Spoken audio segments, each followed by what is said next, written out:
Hello, नमस्कार दोस्तों। मेरा ये फर्स्ट लेसन और सेकंड लेसन कंप्लीट हो चुका है। इस वीडियो में हम थर्ड लेसन स्टार्ट करेंगे। तो फर्स्ट लेसन में हमने कोर पीएचपी पढ़ा था। कोर पीएचपी में हमने इंट्रो सिंटैक्स से लेके एरे तक जाने थे। एंड इसके पिछले वीडियो में हमने फॉर्म क्रिएट एंड फॉर्म को कंप्लीट किया हमने, ठीक है। एंड अब हम एडवांस पीएचपी में चलेंगे। तो एडवांस पीएचपी में हम include data, date and times, file handling, upload, cookies and session के बारे में पढ़ेंगे। तो चलिए हम लोग इंक्लूड करते हैं फाइल को। फाइल इंक्लूड क्या है? तो हम पुराना फाइल लेते हैं, इसको हम सेव किए थे यहाँ पीएचपी क्लास के अंदर। पिछले वीडियो में हमने एक send.php भी बनाया था, एक पेज। तो दोनों पेज को हम रखेंगे, include.php एंड send.php, ठीक है। ये इसमें कुछ लिखा नहीं है, नॉर्मल पेज है। तो इसके लिए हम शुरू करते हैं।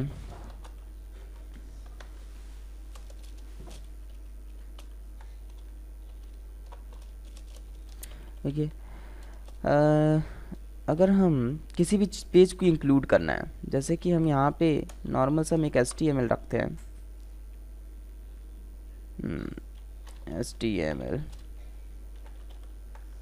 HTML पेज रखते हैं और यहाँ पे लिखते हैं h1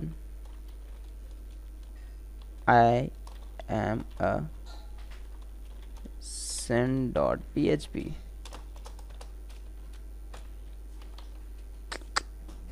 h1। अब हम अगर इस पेज को इसमें इंक्लूड कर दें, सपोज़ यहाँ पे पैराग्राफ डालते हैं हम, ऐसे तो डाल नहीं सकते, हम इको करके डालते हैं। यहाँ पे पैराग्राफ डालते हैं, I am a index.php। And अब हम पी को क्लोज करते हैं एंड इसको रन करते हैं लोकल। तो ये क्या बता रहा है? I am a index.php। अगर हम इस पर इंक्लूड करते हैं, इंक्लूड फाइल करते हैं, फाइल नेम हम क्या देते हैं यहाँ पे? send.php। तो यहाँ पे क्या बता रहा है? I must send.php। Okay, simple से यहाँ पे डोनेट हो जा रहा है पूरा का पूरा। आई एम PHP यहाँ पे प्रिंट हो जा रहा है सीधे सीधे। अब अगर जरा वेरिएबल की बात करें, अच्छा इसको रहने देते हैं हम लोग। हम यहाँ पे PHP लिखते हैं एंड यहाँ पे डॉलर नेम रखते हैं और dollar name is equal to Ram डालते हैं। ओके, एंड यहाँ पे इको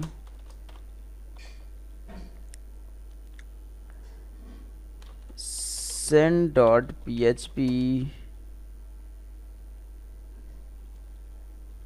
डॉलर नेम, यानी send.php का डॉलर नेम का नेम क्या है? तो ये भी यहाँ पे प्रिंट करेगा सिंटैक्स इको और एरर। ओके, सबसे पहले हम देखते हैं आई एम send.php आया जो यहाँ पे लिखा हुआ था। इसके बाद आई एम इंडेक्स डॉट, क्योंकि यहाँ पे हमने इंक्लूड किया। इसके बाद इको प्रिंट हो रहा है हमारा आई एम इंडेक्स। इसके बाद यहाँ पे send.php डॉलर नेम, तो send.php राम, क्योंकि ये यहाँ से इंक्लूडेड को उठा ले रहा है जो भी डॉलर नेम का है, यानी दोनों पेज एक दूसरे से इंक्लूड हो गया, जुड़ गया। तो ये हमारा इंक्लूड हुआ। अब इसी में एक आता है रिक्वायर्ड। रिक्वायर्ड भी सेम वही वर्क करता है जैसे हम यहाँ पे करते हैं।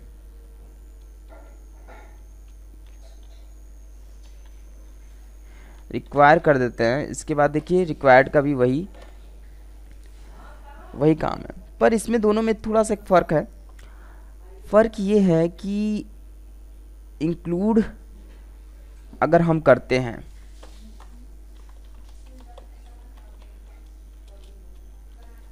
इंक्लूड अगर हम करते हैं, अगर फाइल इसके अंदर हो या ना हो, जैसे हमारे पास जैसे ये send.php हमारे पास अवेलेबल है ना, तो यहाँ पे send.php राम लिख रहा है, ये तीनों चीज़ लिख रहा है। अगर ये नहीं अवेलेबल है, अगर हम यहाँ पे d लिख देते हैं, जैसे send d.php, ठीक है, d या send1.php, ये हमारे पास अवेलेबल नहीं है ना। सबसे पहले हम वार्निंग को एरर रिपोर्टिंग 0 करें।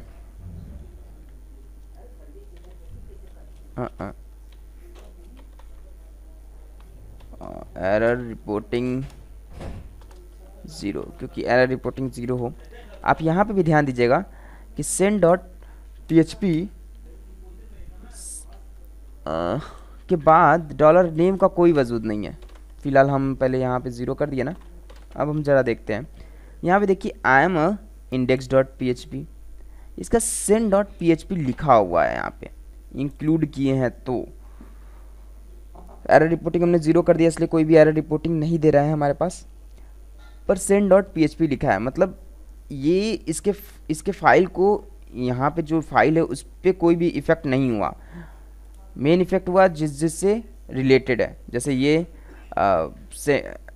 send.1 नहीं है तो फिर ये चीज़ नहीं इंक्लूड हुआ, एंड राम यहाँ पे नहीं लिखा, ये इसको छोड़ दिया, अवॉइड कर दिया, पर send.php को लिखा। यही चीज़ अगर हम रिक्वायर्ड लिखते हैं, यहाँ पे रिक्वायर्ड लिखते हैं,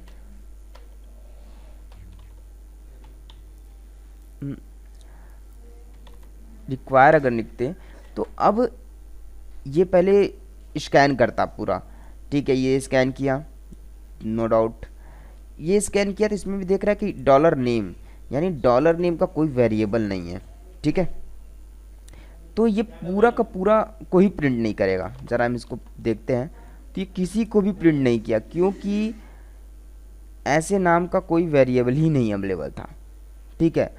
अगर हम इसी चीज़ को ऊपर लिखते, ये अगर मान लीजिए Ctrl+C करते हैं, अगर इसको ऊपर लिखते हैं, इसको हटा देते हैं यहाँ से हम लोग, देखिए इसको प्रिंट कर दिया, लेकिन जहाँ रिक्वायर लिखने के बाद ये आता है तो ये चीज़ कुछ भी प्रिंट नहीं करेगा, क्योंकि ऐसी फाइल है नहीं, ठीक है।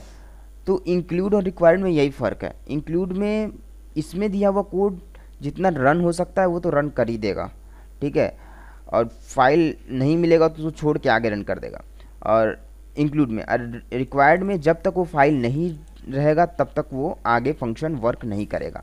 यही दो फ़र्क है इंक्लूड एंड रिक्वायर्ड में, ठीक है। तो आई होप कि आपको इंक्लूड और रिक्वायर्ड समझ में आया होगा, उनका फ़र्क समझ में आया होगा, क्योंकि बहुत लोगों में कन्फ्यूज़न होता है कि इंक्लूड क्या होता है, रिक्वायर्ड क्या होता है। सो आई होप आपको ये वीडियो पसंद आया होगा। तो अगर आपको वीडियो पसंद आया तो लाइक ज़रूर कर लें, अभी तक सब्सक्राइब नहीं किया तो सब्सक्राइब भी कर लें। नेक्स्ट वीडियो में मिलते हैं हम लोग डेट एंड टाइम, ठीक है, एंड अगर उसमें कवर हो सके तो फाइल हैंडलिंग में शुरू कर देंगे, लेकिन इस वीडियो में इतना ही रखते हैं। तब तक के लिए bye bye, thank you for watching.